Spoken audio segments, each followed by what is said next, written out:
Welcome to 108 news Telugu బులెటిన్ల ముందుగా headlines. Telangana assembly స్పీకర్కు మరోసారి supreme court నోటీసులు. 2.20 కోట్లు వసూలు. మాజీ మంత్రి విడదల రజనీపై ఏసీబీ ఎఫ్ఐఆర్. నేడు రేపు అక్కడక్కడ వర్షాలు. పలు జిల్లాల్లో మోస్తారు నుంచి భారీ వర్షం. వాతావరణ శాఖ వెల్లడి. టైటిల్ మార్చమని పోలీసులు నోటీసులు ఇచ్చారు. అందుకే సినిమా ఆపేశాం. సంపత్ నంది. పార్టీ ఫిరాయింపు ఎమ్మెల్యేల కేసులో అసెంబ్లీ స్పీకర్ గడ్డం ప్రసాద్కు సుప్రీంకోర్టు నోటీసులు జారీ చేసింది. ఈ నెల 22లోగా దీనిపై స్పందించాలని ఆయనను ఆదేశించింది. కాగా పార్టీ ఫిరాయించిన ఎమ్మెల్యేలపై చర్యలు తీసుకోవాలని బీఆర్ఎస్ స్పీకర్ను కోరింది. చర్యలు తీసుకుపోవడంతో ఆ పార్టీ సుప్రీంకోర్టును ఆశ్రయించింది. ఈ నెల 25న ఈ కేసును ధర్మాసనం విచారించనుంది. మాజీ మంత్రి వైసీపీ నాయకురాలు విడతల రజనీకి ఏసీబీ షాక్ ఇచ్చింది.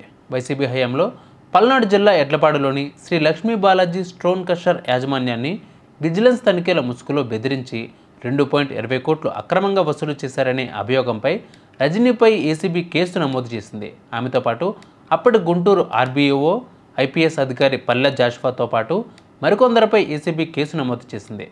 అవినీతి నిరోధక చట్టంలోని సెక్షన్ 7(7)(a)తో పాటు ఐపీసీలోని 384, 120(b), BNSS 173, 176 కింద నలుగురిపై అభియోగాలు నమోదు చేసింది. తెలుగు రాష్ట్రాల్లో నేడు రేపు ఓ మోస్తారు వర్షాలు కురిసే అవకాశం ఉందని వాతావరణ శాఖ తెలిపింది. ఛత్తీస్గఢ్ నుంచి మహారాష్ట్ర వరకు, అంతర్గత కర్ణాటక నుంచి దక్షిణ తమిళనాడు వరకు 2 ద్రోణులు కొనసాగుతున్నాయి. దీనితో తెలంగాణలో పలు జిల్లాల్లో ఉరుములు, మెరుపులు, గాలులతో కూడిన ఓ మోస్తారు వర్షాలు పడే అవకాశం ఉన్నట్లు తెలిపింది. ఇక ఆంధ్రప్రదేశ్ విషయానికి వస్తే ఆంధ్రప్రదేశ్లో కోస్తా, రాయలసీమ ప్రాంతాల్లో పలుచోట్ల వర్షపాతం నమోదవుతుందని అంచనా వేసింది. సాయితరం తేజ్తో తీయాలనుకున్న గాంజా శంకర్ టైటిల్పై పోలీస్ శాఖ నుంచి నోటీసులు వచ్చాయని డైరెక్టర్ సంపత్ నంది తెలిపారు.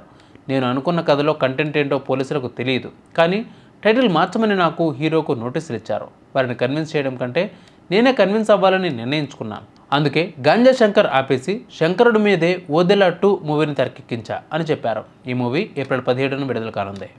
చూసారుగా, ఇవి వాళ్ళు బులెటిన్ అప్డేట్స్. మరిన్ని అప్డేట్స్తో మళ్ళీ మీ ముందుకు వస్తాను. అంతవరకు కీప్ వాచింగ్ 108 న్యూస్ తెలుగు.